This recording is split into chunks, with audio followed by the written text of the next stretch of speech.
avenge.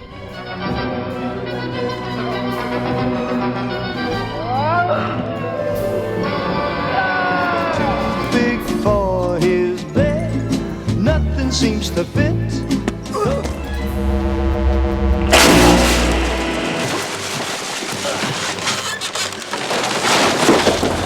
What do you mean? Flip the toggle twice? No, don't do that. Just flip it again, now, one time, flip it.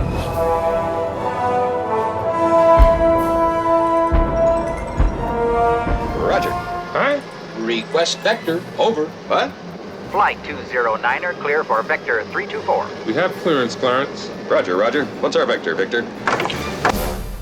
That is like one of my favorite exchanges Absolutely. in all of film history. Yep. I say that around the house all the Well, time. and I've been going through trying to think of our. We have time to ramble because we only have like 5 Yeah, movies ramble to on. talk about. Because he had, for some reason, he had never seen Tropic Thunder, which I think has got to be in my top 10 funniest movies of all time. So we're trying to rank all those, and of course, Airplane, probably number 1. I don't know, but it's got a vie up there. But I keep enumerating really funny movies, and then I realize how many of them there are. It's going to be it'd be tough to. I could do a top 20. We should do that one of these days. One of these days when we have a week like this where we have almost nothing to talk about. Exactly. Speaking of nothing, hi, I'm Mark. And I'm Tom. And we are the Cinemaniacs. Cinemaniacs. So we both were in the theater, unbeknownst to you, we were in a screening simultaneously. Well, I was worried about this guy sitting across the aisle from me who had his cell phone out before the movie. So, here we go again. And it was you. My rule is that because we have to sit through the pre-show, which is just for folks who go to Keen Cinemas, just so you know, stated showtime is accurate. Roll that back 20 minutes, and that's when the pre-show starts. So it's about 15 to 20 minutes of commercials and just junk or whatever. I don't pay attention to it. So I choose to read. I choose to expand my mind rather than, because we might be in the theater up to 4 times in a weekend, sitting through that same loop of material that plays for months at a time. So yeah, my rule is when the trailers start, that's when the movie begins. Okay. Phone off, in the pocket, all that. So sorry if I got your No, that's okay. dander up. I can't gratefully. read books on my phone because I have to expand it so much. It's like one word at a time. When, in, It's like Johnny's in the basement. Yes, exactly right. So we had 2 in the theater We did. locally this weekend, one of which we saw independently together, and one of which we did not. That's true. But I saw To my knowledge. same day. Well, yeah, that's true. When did you see it? Saturday. Sunday. Okay. Okay. So first up, hey, it's on me, so I'll go if that's okay with Please you. do. So what are you going to do when you're a Secret Service agent who has saved the president and America once so far that we know of on film, and you happen to be in the unfortunate situation of being a mushmouth person who talks on TV? Oh, wait, that's me. You are in the situation again overseas, and wouldn't you know it, you have to make lemonade out of lemons when London has fallen.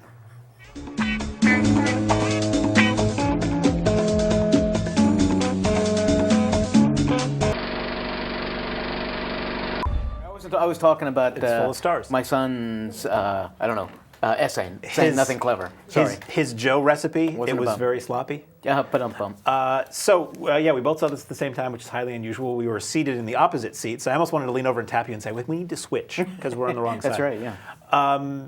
And it was funny, if I can digress just a little bit. We have lots of time. So there's a trailer for some digression. lame-looking horror movie, and there's a line in the trailer saying, your God can't help you. Oh, right. And then the tagline is, God can't help you. And I was this close to going over and leaning over to you and saying, that should be the Cinemaniacs motto, because we got to sit there either way. Watch 'em and anyway. ain't nothing going to help us for some of these movies. So, London Has Fallen. Yes, Sequel it to Olympus Has Fallen from a couple years ago, a movie I really liked a lot. Right, we had 2 at the same time. There was Olympus Has Fallen and White House Down. Which I didn't like at all. Yeah, White House Down was kind of the cheesier version. But I thought Olympus Has Fallen was really good. And I was really surprised that they were doing a sequel. I was excited that they were doing a sequel. Same people, same characters. Cautiously optimistic. I was surprised. Like, I assumed it would be like a different president, but Right. no, like the core cast is exactly the same in this film. And I don't know. I think for me, it held my interest throughout, but it was not exceptional in any way. To me, it's a decent action movie, and decent with a lowercase d. Like this will get you through that 2 hours. If you're craving bloodlust and action and killing a whole bunch of terrorists, this gives you that. And perhaps in this world where we can't always really do that, to get that satisfaction through a movie is a good. It's how I equate the old revenge films, urban revenge films of the 80s. Crime was running rampant, and somebody really couldn't go and clean up the streets, but at least you can Isn't it be nice that satisfied Charles by Bronson watching is there Charles to- Bronson doing it Right. maybe 3 or 4 too many times on screen. So this kind of gives maybe the bloodlust satisfaction to some folks. Action-wise, it was okay. It wasn't a prime offender of what I hate about modern action, but it wasn't great either. Right. Like there were a lot of moments that were cool or nifty or badass that were done just a little, just sloppily enough that I think it would have been far more impressive if you could see it a little bit better. Right. A little bit overcut is the biggest problem. But there was a lot of slappy foo and fisticuffs in this film that you could see and was impressive. And a lot of things that Gerard Butler did, having 2 groups of guys essentially shoot each other unknowingly, Yep. that made me giggle. I mean, there were moments of extreme brutality that made me giggle like a little schoolgirl who just was handed a lollipop when I was watching this movie. But what I remember about the first one is that it was really badass, and there were a lot of funny lines Right. and a lot of cool moves and things. And that wasn't as much the case the second time around. There were a couple of moments where there were funny lines that I laughed at, and again, action moments. But otherwise, it was pretty routine. It felt like a long episode of 24 or Homeland. I kept thinking of things. This wasn't really unusual. Right.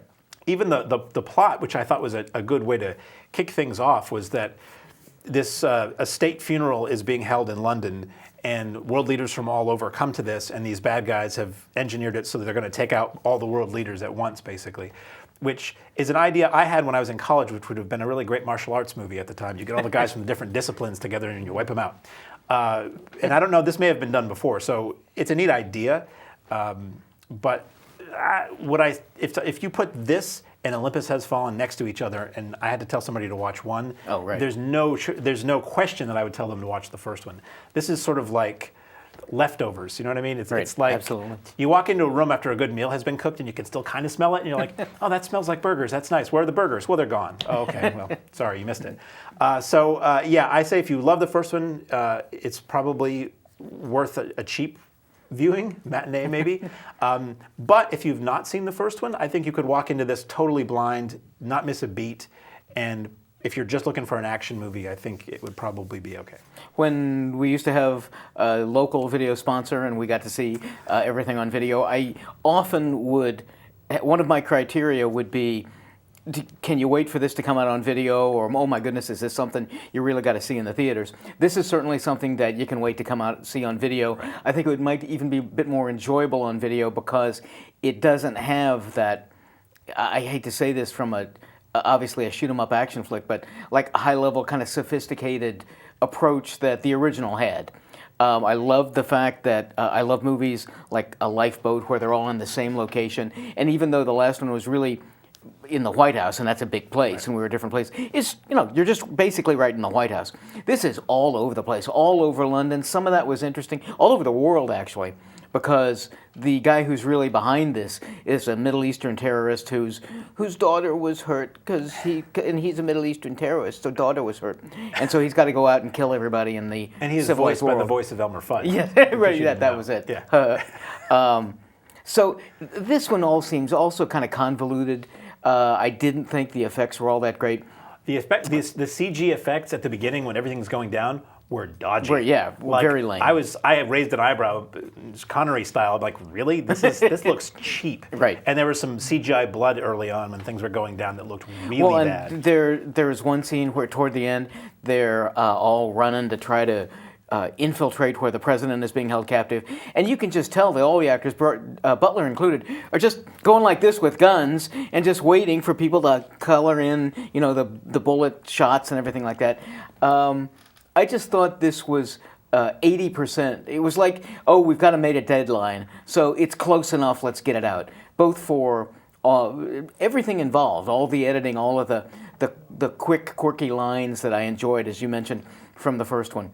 There's this strange half an hour where Butler is back and he's about to have a kid, and he and his wife for the first time.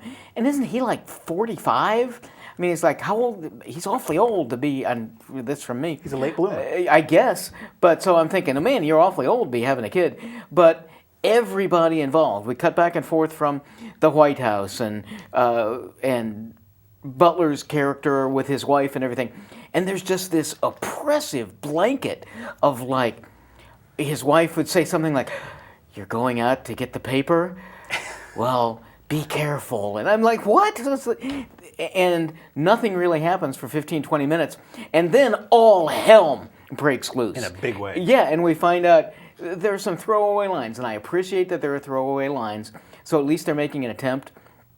But the logic behind this was, this thing was so unbelievably well conceived by this Middle Eastern guy that they got 300 people to impersonate cops. They have moles in every single intelligence agency. No intelligence agency throughout the nation, the world, knew this was happening, and everything. So you kill all of these guys. Ooh, and then the French president might be going, nope, they got him too. Ooh, this other guy. Oh, the president looks like he's going to escape on a helicopter. Nope, they got guys on the roof. And it just was hard to believe. You know, and all I ask for an action movie, give me action I can watch. It can be the stupidest movie. Yeah. It can be boring between the action, but if you give me great action sequences, I'm going to walk out saying that was a good action movie. Right.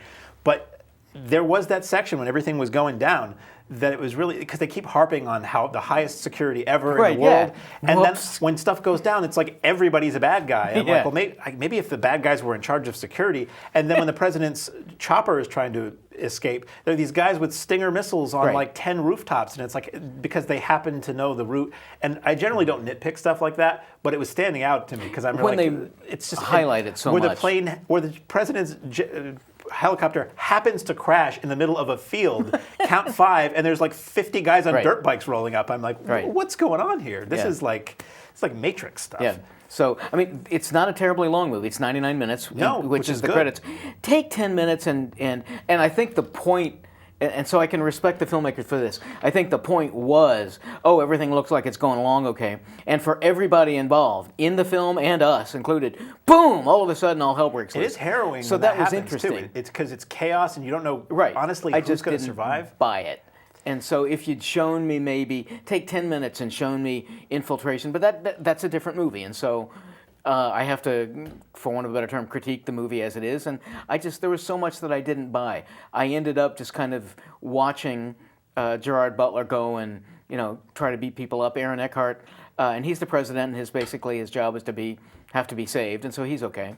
He has a couple of decent lines, but you got so much talent here with Freeman and Eckhart and all of these. I just thought you sure could have done more. I think this is one that I'll probably enjoy on video more, just because it's larger in scale, but it's smaller in production. Right. Wasn't crazy about it. So speaking of gratuitous and wanton bloodshed, It was just terrible. But fortunately, it's animated, so you don't have to be quite so scared about it.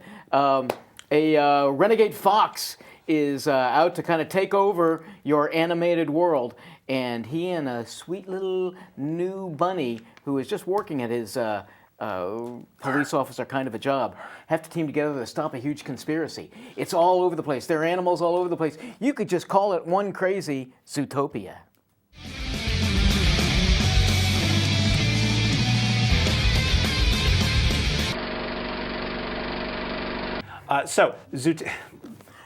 Sorry, shop talk. We have lots of time. Technical mumbo jumbo. So this was a Disney film. It was. Non-Pixar Disney 3D animation. I chose to see it in 3D, as I often do, partially because I like 3D when it works, and partially because that was the only choice I had, Okay. timing-wise. So this was more interesting than I thought it would be. Okay. Story-wise, the trailer doesn't really give you anything away about what the actual story of this film Right. is. And basically, it's a missing person story. So this little bunny teams up with this sly fox, and this bunny has been told all her life that foxes are evil and foxes are, Right. are predators. The whole thing is set up with this premise of these animals have evolved where there's predators and there's prey, but they've sort of worked that out so that that's not an issue anymore, and everybody gets along, and everybody has their role in life, but this bunny wants Right, to... there's a clear social commentary Yeah. aspect to it. If the sometimes kids don't get it, then fine, adults will. Sometimes it's not terribly subtle, but that's okay. It's a message that should be heard. So the bunny is a police person. She decides to leave for the big city of Zootopia, winds up pairing up with this con man fox to try to find out why this otter named Emmett, which I thought was rather amusing, disappeared. And it becomes like a somewhat serious, I mean, it's a silly movie, but they take seriously the idea that this is a police procedural detective mystery movie. And I was like, wow, this has got more going on upstairs than I expected it would. It's not just all pop culture jokes, of which there are some, or just goofy toilet jokes, of which there is at least one. Yep. but it was just amusing and really well designed and very pretty to look at. The 3D, again, this was yet another example where I saw it a couple of times. Like when you approach Zootopia, it's this big, long train ride. There was some nice use of depth and things there, but otherwise I didn't really get a lot of 3D out of this. But it was amusing. The little kids who were there seemed to really enjoy it and laugh out loud. And I heard one kid during the movie. Usually I hate talking during a movie, but little kids during a little kid movie actually make it better. I heard one kid say to his father, "Can we buy the disc when it comes out?" before the movie was over. And then as it was leaving, I heard a little girl say to her mother, "I think I got a new favorite movie." Of course, with little kids, the last movie they saw is always their favorite movie. Yeah. But so it was amusing. There was a moment I was told by a couple of staffers at Kane Cinemas that there was a moment in the film where groups of people were coming out because it was too scary. And so I'm watching the whole movie like, whoa, this is great. What's the scary part going to be? Am I going to have to go back into London Has Fallen to, get my composure before I go back in? And there's one moment where there's like this sort of nefarious facility and there's a jump scare. And it was funny because there's a jump scare and you hear everybody jump and then you hear like just an ocean of Skittles hitting the floor. It made me laugh. I felt bad for the theater people who they actually cleaned the theater with a leaf blower, by the way. In case you never caught that. I didn't know that. Because that's after kids' movies, it looks like a food bomb goes off in there. It's horrendous. But that's not talking about Zootopia now, is it? So I thought this was good. This was clever. It held my interest. It held my intellect, what little there is of it. And I'd be up for another Zootopia movie if one came along. Okay. Poisonally. This was one that. This was the one where we pay our dues as Cinemaniacs and reviewers. I was not looking forward to it, and was surprisingly pleased by it. You're right that there's certainly more going on. There's much more story. For some reason, the animation bothered me. It's like it was this weird separation. I think I'm sitting here trying to think about it, and as we're watching the trailer, trying to really put a finger on it. And for me, like a depth of field thing. I was kind of thinking it reminded me of the Frosty the Snowman. Oh, the Rankin Bass. Yeah, the Rankin Bass kinds of things, where it was essentially the foreground stuff is all moving, and then the background is nothing. And that kind of threw me off a little bit. I don't know why I decided to fixate on that. But for the most part, I enjoyed the characters. I got a little tired of some of what we saw right there, kind of scenes that would just go on forever and be really slow. I didn't see the kids enjoying those at the time. Maybe those were more for the adults. But again, one of our criteria is anything there for the adults that go over the kids' heads. I think there was. There's certainly enough going on. It's not terribly long. Very pretty to look at. So yeah, overall I was surprised with Zootopia. Will this become another kind of real series for Disney? I doubt it. I think there's enough marketing available going on there. And for some reason, I forget what movie. Oh, it was Inside Out that I disliked so much because I felt like it was so forced marketing. Ooh, here's a bunch of new characters and you could go out and buy the little plush toys and things like that. In retrospect, this is kind of similar, but it didn't bother me nearly as much. And I think the characters had more to do in this one. So I ended up being surprised that both as a kid's movie and as something for adults, not something that an adult is going to go see on his own, but if you've got to pay your dues, it's not a bad way to spend an hour and a half. No, not at all. One thing while you're talking, I don't know what you were saying. One thing while you don't know what I was saying? Okay. Just most people don't. You don't, I know. So just kindling. This is another... All Hollywood animated films do this, and I don't understand why. They cast big-name celebrities to do the voices, right? But like while I'm watching it, I'm not going, "Oh, Jennifer Goodwin's fantastic as the bunny." Right. I forget that that's who it is. And then at the end, the person behind me was looking at the credits and said, "Ooh, Octavia Spencer did that voice." And I'm like, "Yeah," and you had no idea during the movie. So why? So what's the big deal about getting these huge names to do voices when you don't know that it's them? I don't understand. The other side of the coin to me is when you do know that it's them, I'm not listening to the character. Right. I'm listening to John Cleese or whatever. Exactly. So way back when it was pretty much just. So you can't win with you. Yeah, you can't win with me. I guess I'm just like dip June Foray in the Fountain of Youth and keep casting her. I guess the days when you had people like Dawes Butler who would do all kinds of voices, and they were relatively anonymous, and you just focused on the characters. Clone Mel Blanc, and that's all I need. I guess my question is, why add that much to the budget casting big name people when it doesn't really make any impact? Would you go to a movie because you knew so and so was doing a voice? An animated film, no. But that's how they always have to market them. It's McConaughey's doing a voice, and it's like, yeah, but anyway. I'm weird sometimes.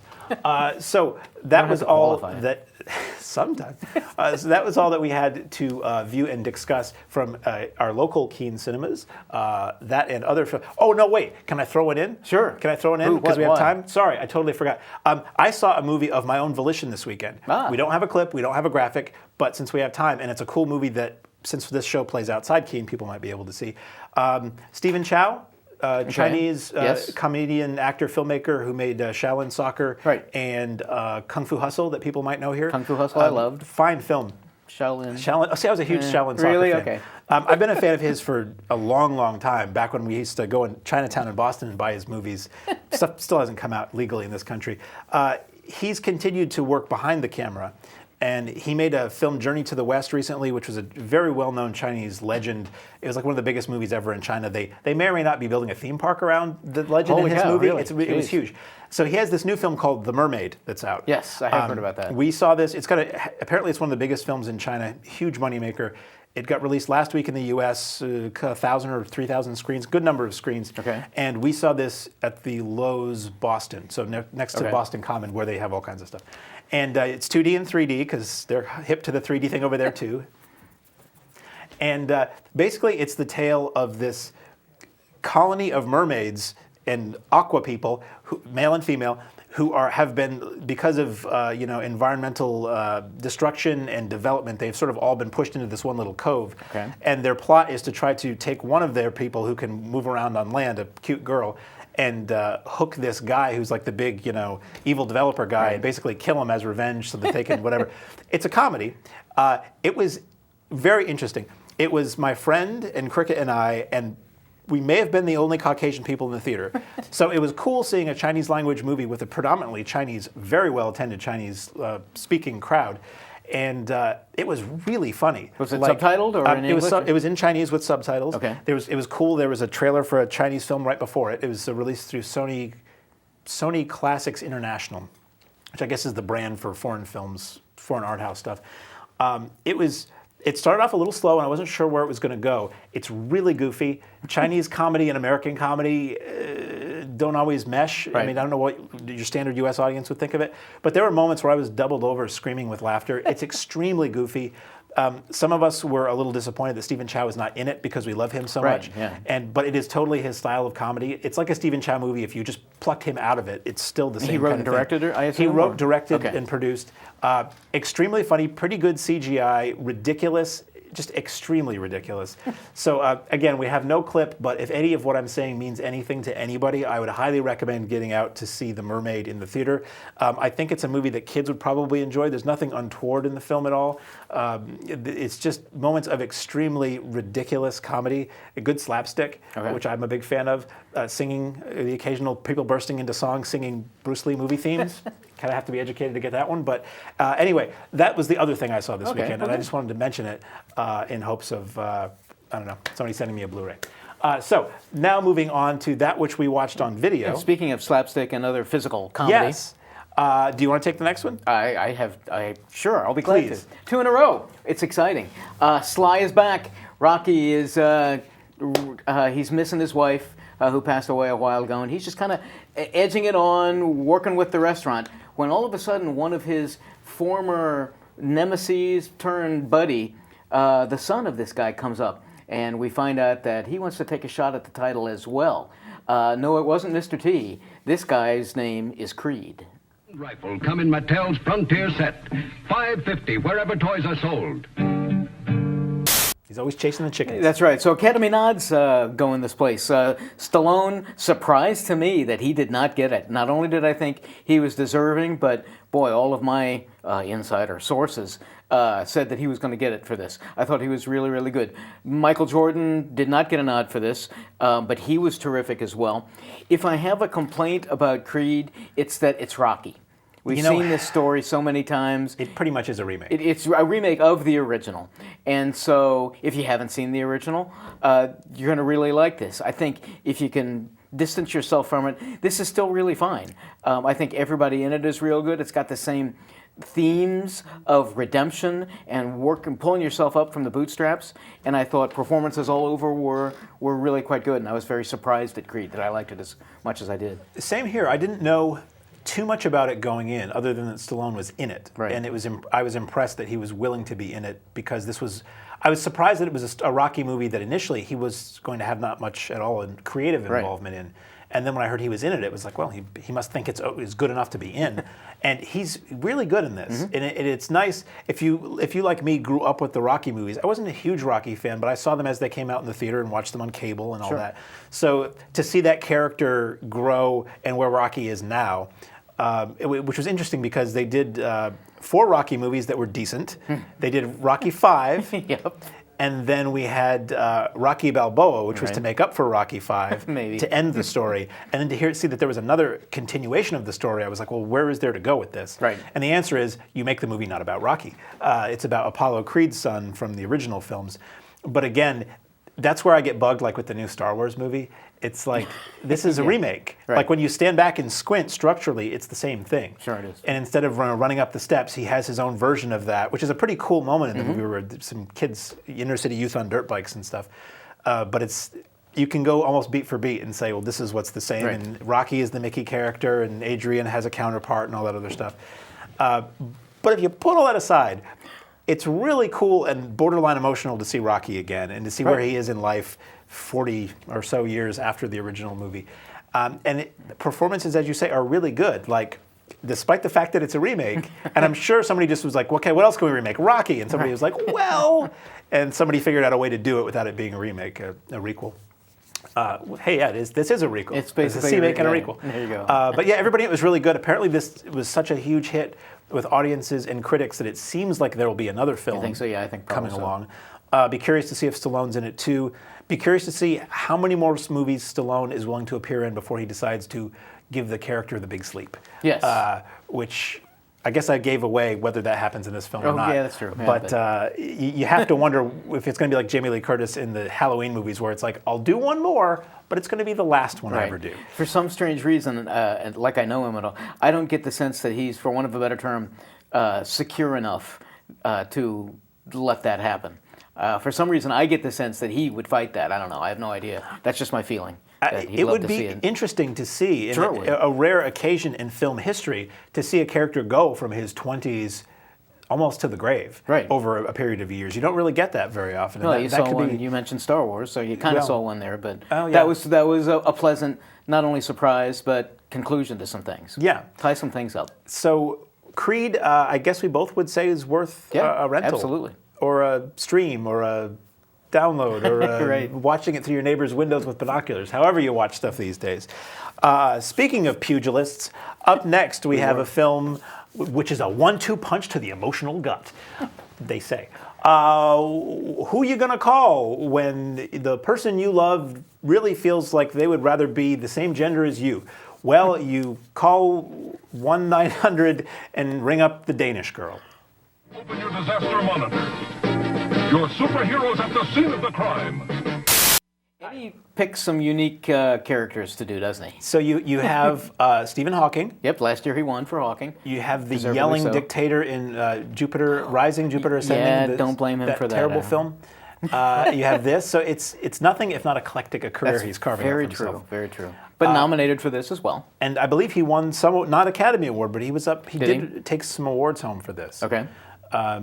How much longer can we talk about this in general terms before we reveal that we didn't watch it? Probably about 4 seconds. About another 4 seconds? Something Okay. like that, maybe. Did I just ruin Who that? knows? Yes. Sorry. So, This was at the Colonial. Okay. I did not get a chance to see it, as is more often than not, unfortunately, the case at the Colonial. But it has received lots of regards, Right. and it looks well shot, and it looks well performed. Yes. And it is probably a good film. so there. I would agree with that summary, my Cinemaniac colleague. Good. Shall we move on? Let's. Okay. Shall I? Please. Okay, very good. A young boy and his mother discover some unique and exciting things about life and their surroundings once he escapes from the room. Bear Masher has a bear trap, spring-loaded catapult, and battering ram. Not to be confused with the Tommy Wiseau cult classic. Right, The Room. Yes. Yeah, this is just Room. So Oscar nods all over this thing. Looks unusual. I don't think it's based on a true story. I don't think so. But very fascinating. It's I mentioned this before we even started recording. It's weeks like this that I really miss being sponsored by our local video store, because you have to struggle to find some of these things. If they haven't come to the local theaters, then we don't see them until they come out, which this just did. So once again, another one that I think looks really fascinating that I have not had an opportunity to see. We tape our show, a little nuts and bolts because we have time to kill. We tape our show on Monday. Right. Street date for home video and video releases usually is Tuesday. Right. So in the video store days, on Friday night, we would get a stack of films that would come out on Tuesday. So we'd be able to watch everything before it came out and talk Right. about it.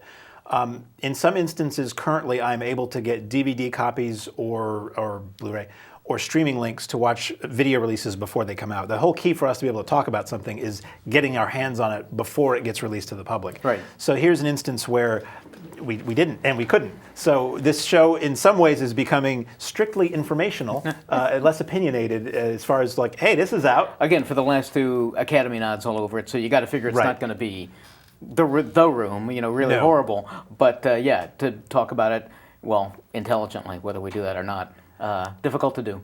So, well, difficult. Sometimes, even when we have seen it, it's difficult I took a to stab do. at that too. So for your information, Danish Girl and the Room are out this week.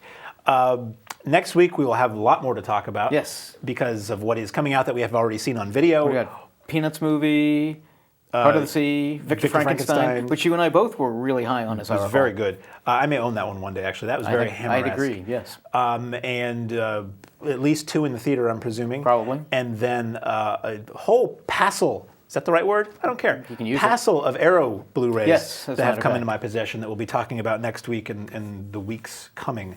So that will Rage of keep Honor, Pray for Death. 2 Sho Kazuki 80s ninja movies. Right. Another Pam Grier Women in Prison Yep. movie.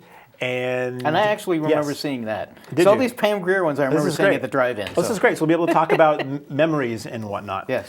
So was there anything else If you I wanted remember. to discuss before? Not at this point, really. Short one. Short one. Sorry, folks. We just gave you 15 minutes back in your week if you set your clock by us. After taking 45 from them. Yeah. And you'll never get those back. No. That's ours. Not yours. So until we see you again, I'm Mark. And I'm Tom. And we are the Cinemaniacs.